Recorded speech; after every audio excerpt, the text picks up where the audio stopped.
Okay, alright. Update po tayo ngayon sa Kimpaw Ganap. Okay, guys. Ito na naman tayo, guys. Ang update natin tungkol sa Kimpaw Ganap kung saan po ay talagang nagsilabasan na yung ebidensya sa Kimpaw. Siguro naman kitang-kita nyo naman yung mga ebidensya, no? Kasi napapanood nyo naman po. Ito, guys, ha? On the spot po na nag-holding hands ang Kimpaw at mismo si Paolo Avellino ang humawak sa kamay ni Kim Chiu. Dito natin makikita, guys, na napapahiwatig na yung dalawa kahit hindi mo na sila tanungin. Of course, tuwang-tuwa na naman ang mga Kimpaw fanatics dyan kasi alam nila ang pagiging close ng Kimpaw ay iyan ang instrumento or iyan ang way para sa kanilang dahil ang daming mga tanong dito, guys, na hindi natin masasagot, pero sa mga gesture ng dalawa, guys, ay kitang-kita mo din yung katotohanan. Alam nyo ba, hindi naman gawain ni Paolo Avellino yan noon, di ba? Kahit naman siguro sino napapansin nyo na yung galawan ni Paolo Avellino is not, wala siyang holding hands, tingin-tingin lang siya and the other hand, yung gesture ni Paolo Avellino, it seems like mahihain siya, di ba? Pero as of now, guys, kitang-kita na ebidensya. Kitang-kita mo rin hugahan siya gumalaw sa softmed sa ngayon. Tanong na mga karamihan dito, guys, sa ating na kung bakit kailangan pa ba itago nila yung kanilang nararamdaman? Hindi na po nila maitago, madam, kasi as usual naman, sa ngayong buwan na to ay kitang-kita naman natin kung paano gumalaw ang Kimpaw, yung body language nila, yung mga gesture nila, and how they can talk in the sweetest way. Yan na po yung mga sagot sa ating mga katanungan kung bakit, ano ba yung level up nilang dalawa. At ayon din dito sa ating legit na sources, ay si Paolo Avellino po ay umamin na dahil not I love you naman ito kay Kintu sa lahat at narinig naman na makasama nila sa loob ng industriya at showbiz. Maraming namangha sa galawan ng Kimpaw sa ngayon at di daw nila in-expect na ganun na ka-vocal or ganun na ka-public yung ginagawa ni Paolo Avellino kay Kintu. Ngunit ang saya-saya din ng mga fans dahil siyempre, sino ba naman magkakalang ganun na yung galawan nilang dalawa, diba? Kahit sino dito, guys. Lalong-lalo na yung mga senior citizen dyan, nagapang sa kanila, shoutout po sa mga seniors dyan na patuloy na umaarangkada sa panonood sa ating YouTube channel na sila lang po yung tumatangkilik sa ating YouTube channel. Maraming salamat po sa inyo dyan, mga seniors.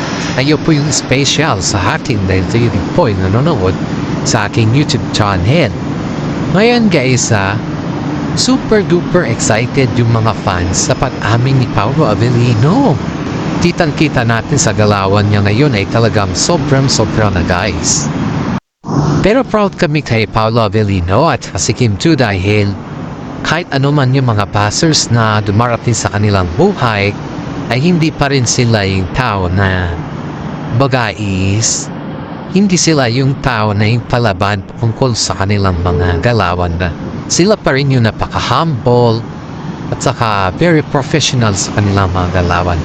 Tingnan nyo, guys, yung mga galawan nila sa ngayon ay talagang mas very tight po yung kanilang galawan. Sabi nga nila, they're always a rainbow after the rain sa kanilang. Kasi halos lahat naman, guys, is napabatikos mga tuwi kung ano na yung sequences nila or kung ano na yung level up nila Yan yung mga inaasahan ng mga ibang fans na gusto nilang paguluhin ng Kimpaw, pero hindi po sila magtatagumpay dahil tayong mga solid Kimpaw dito ay abala tayo sa pagko-comment ng mga mabubuti dahil ayaw natin na matulad ng Kimpaw sa ibang mga tambalan, diba? Aside from that, guys, is alam naman natin kung saan natin lugar yung ating mga sarili. Kaya nga po, pagdating sa mga comment section dito guys yung mga nagko-comment ng magaganda ay yun po ina-appreciate natin. Sobrang appreciate natin dahil sila po ay nagsasabi ng totoo at saka mga inupo-comment din ng mga pangit or negatibo ay bahala kayo sa buhay ninyo. Basta importante, hindi ko po kayo papatulan. At baka sabihin na naman ninyo na fake news to guys kasi ang dami nagsasabi na fake news daw sa mga title. Depende na lang po sa inyo kung paano nyo intindihin kung ano yung mga vlog natin guys. Hindi ko naman po kayo pinapersahan na panoorin ko. Ang dami nyung sinasabi na fake news tayo. Ang mahalaga sa akin ay nagbibigay po ako ng updates patungkol sa Kimpaw. Ito guys ayon dito sa ating legit na sources si Paolo Avellino po ay nagkusa na gawin yun kay Kim Chiu para daw maramdaman ng mga fans nila, maramdaman din ng mga netizen na hindi lamang po hanggang sa show ang kanilang nararamdaman, kundi mapa-off cam and on cam yun po yung kanilang style, istilyo. At dun din po nila pinabahagi or binabahagi na ang mga tanong natin na yan na po yung sagot sa kanilang galawan. Even though they don't admit it or even though sa mga clues lang tayo nakakakita ng sagot sa ating mga tanong, the real fact is yung mga gesture nila ay yan yung mga tanong, yan yung mga sagot sa ating mga tanong, diba? Sa mga pan dyan guys, sa mga alam pong fanatics na mga Kimpaw dyan ay maraming salamat dahil napaka-loyal natin sa Kimpaw. Sana ipagpatuloy po natin yan. At ito pa yung pinakamasaklap nito guys Sorry, medyo napan ako. Pinakamasaklap pa dito guys yung si Paolo Avellino ay nag-effort na kay Kim Chiu. Yung effort na nakikita mo talaga, yung ano na talaga yung meron sa kanila. Hindi lamang po holding hands, kundi talagang kitang-kita mo na lahat ng mga ebidensya dito sa kanilang pinapakita. At iyan po ay nagpapasalamat tayo sa Kimpaw dahil pinapakita na nila ang mga ebidensya kung anong meron na sila. At dito pa guys ito pa yung pinakamasarap dito yung si Paolo Avellino ay todo effort na pumupunta sa Aguan sa apartment ni Kim Chiu para bisitahin at kumustahin at one time spotted siya doon para matulog.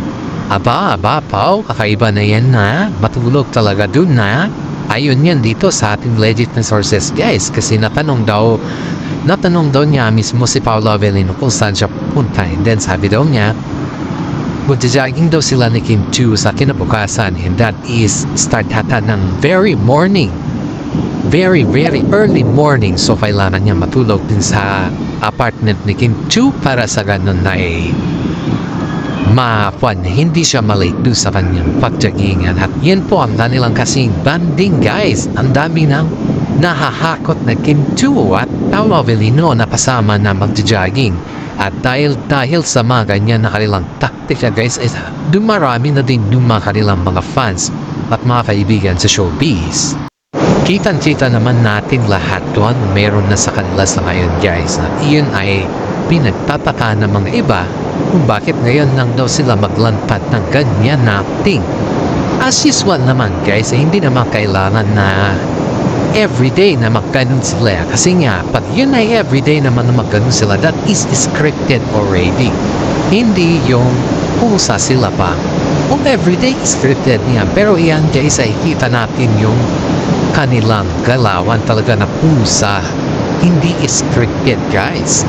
Kaya sa ngayong guys ay ang hirap nating tindihin sa mga hindi nakakaintindi sa kanila, yun ang pinakamahirap sa kanila. Pero sa ating kasi na fans tayo ng Kimpaw ay natutuwa tayo sa ating mga naririnig dahil kita mo naman lumalabas na talaga ang ebidensya patungkol sa kanila.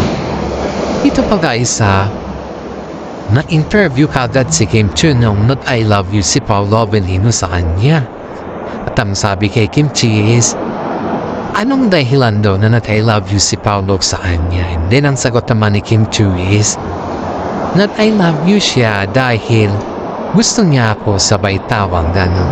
So ibig sabihin nung guys, kumpirmado na din ni Kim Chiu kung ano yung dahilan or kung ano na yung purpose ng I love you ni Paolo Avellino sa kanya, di ba?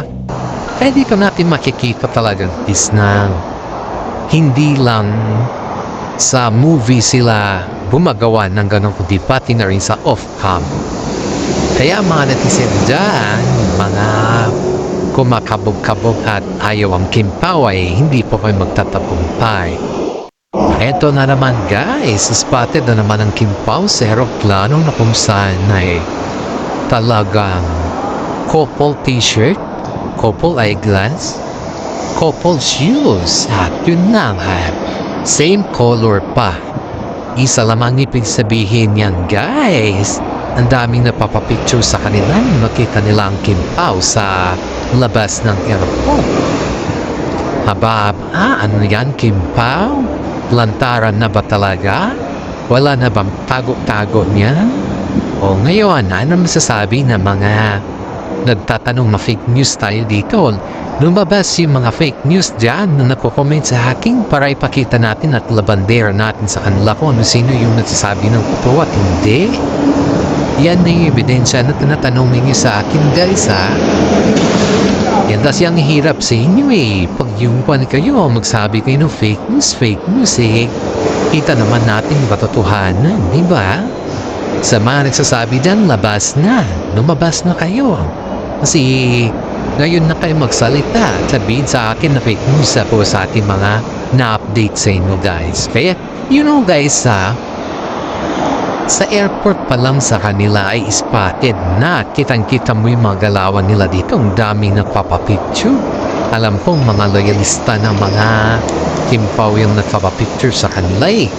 Dahil halos lahat naman ang nagpapapicture dito is talagang paborito ang Kim Pao ones. Lahat guys. Kaya mas werteng mga nakakuha ng picture sa Kim Pao dahil may mga souvenir na naman sila. Uy, grabe. Sana all. Sana ganon din tayo. Sana malapit lang ang Kim Pao sa atin. Haba, ang daming mga netizen nakikipila si Kim Pao sa ngayon dahil grabe, ang lakas ng chemistry nila guys. Kahit anong gawin ng mga basos dyan, wala pa rin yan. Tingnan natin ngayon o saan na yung mga tapang ng mga nagbabas sa kanila. Ano na ngayon ang masasabi ninyo? Galit pa ba rin ba kayo sa Kim Pao? Or sinasabi na ninyo, you know guys ayon dito sa ating legit na sources sinasabi po nila na umaarangkada daw si Sian Lim kay Kim Chiu dahil syempre palabas na yung kanilang movie. Ngayon may linuluto kasi si Sian Lim na movie guys na syempre hindi naman napapagod si Sian Lim na gumawa ng movie kahit monoblock lang ang nanonood sa kanya. Sana all si Sian Lim, maraming monoblock ang manonood. Ngayon, ang gusto kasi ni Sian Lim, magbabiral din po yung kanyang pakikipag-usap or yung magkaroon ba ng konting viral siya para sa pag-usapan din siya at saka pag mag-launch din siya ng kanyang movie ay ganon din kahamak, ganon din karami yung nanonood sa kanya. Yun kasi yung gusto niya guys, kaya pinipilit niya na kinukuha yung loob ni Kim Chiu at saka mga fans. Pero as of now guys ay parang hindi yun. Hindi nakiklik sa mga fans at kay Kim Chiu ginagawa ni Sian Lim. Pero ang sabi naman sa mga ito na naamoy balikan daw.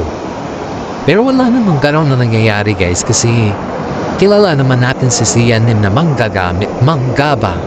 Isang bitter at mangga. Ang palaya ka ba? Bakit? Kasi masyado ka kasing bitter eh. Then ba si Sian Lim guys, masyado siyang bitter sa... Kaya nga sobrang bitter ni Sian Lim at marami din yung nagagalit sa kanya dahil sa kanya mga ginagawa kay Kim Chiu. Alam nyo ba na sobrang love na love ng mga fans sa Kim Pao at ayaw nilang mabuwag yan. Kahit anong gawin ni Sian Lim na paepal or something na guluhin ng Kim Pao or yung mga fans niya para magiging mag-viral yung mga ginagawa ng mga fans niya at yun ay sa kanya naman yung side, hindi niya magpan. Wala nang click-click na ganyan guys. Kumbaga is, hindi naman bobo yung mga fans para kuan BO ba? Hindi naman BO yung mga fans. At hindi naman TANG ang mga fans. Para patulan yung mga ganyan na taktika ni Sian. Hindi ba? Kitang-kita naman natin guys kung gaano kamahal ang mga fans ng Kim Pao sa ngayon. At kahit anong gawin nila, wala yan hanggang kukulang nila yan.